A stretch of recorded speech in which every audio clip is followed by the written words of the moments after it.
guys, so today let us discuss on our assignment topic about Confucius. So, who want to start first? I want to start first. I have already made a research on the background of the Confucius religion. Let me explain to all of you.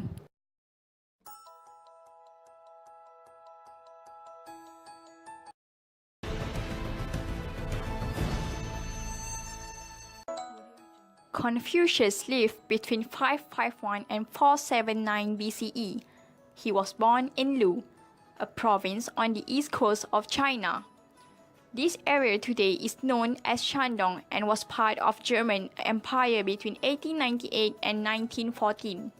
While he was young, he turned his house into a school out of thirst for knowledge. His fame grew as he moved his way through government service and served many roles. The teachings of Confucius have come down to our days through his Analects, a collection of conversations, statements, and anecdotes compiled by Confucius students. Confucianism is known as a system of social and ethical philosophy rather than a religion that had specific rituals.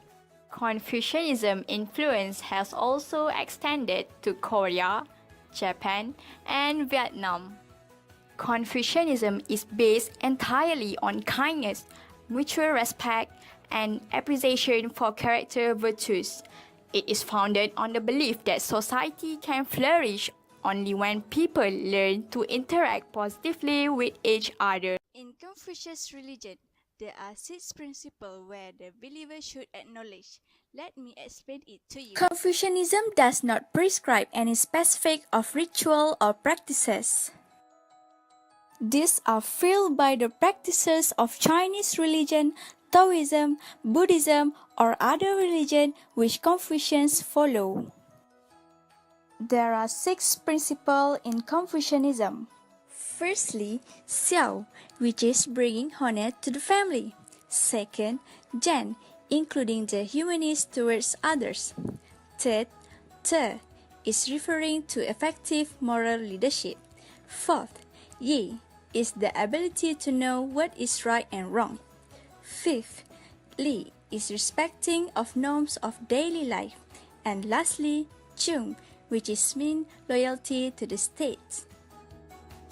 As we all know, Confucius religion is originally from China. Therefore, most of the Chinese people practice all the values taught in their daily life, especially in business. That's right, Syafiqa. The business ethics in China are basically the value taught by the Confucius religion. The fun fact is that these values help to improve the economy in the country itself. Let me tell you about the 3 core values that they practice.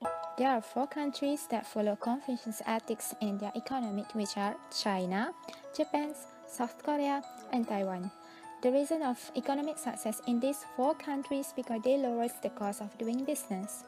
It also influenced by 3 values central to the Confucius system of ethics, which are loyalty, reciprocal obligation, and honesty in dealing with others.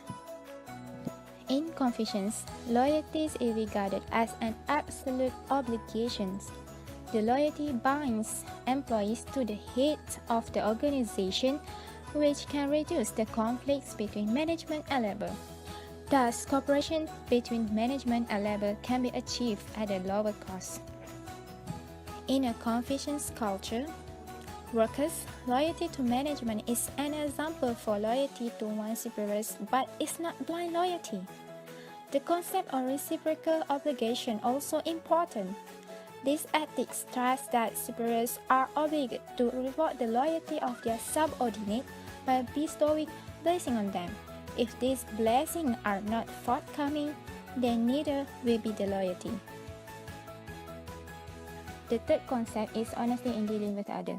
The cost of doing business are lower when companies can trust each other and not to break contractual obligation. In Confucian society, people do business only with those whom they trust. All the 3 values are influence competitive advantage of Japanese auto companies such as Toyota. We can see from the relationship between the automobile companies and their component parts suppliers in Japan are facilitated by a trust and reciprocal obligation. This close tie allowed the auto companies and their suppliers to work together, including in inventory reduction, quality control, and design.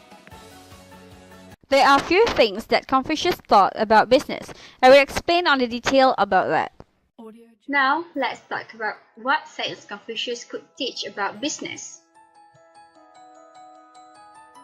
The extraordinary growth of the Chinese economy since 1980 was revolutionized what we had previously understood about industrialization and economic growth. Well, it's obviously thinking that their culture and the influence of Confucianism has played a large role in their story. So I came up with a few characteristics of Chinese business ideology that might be useful for imitation.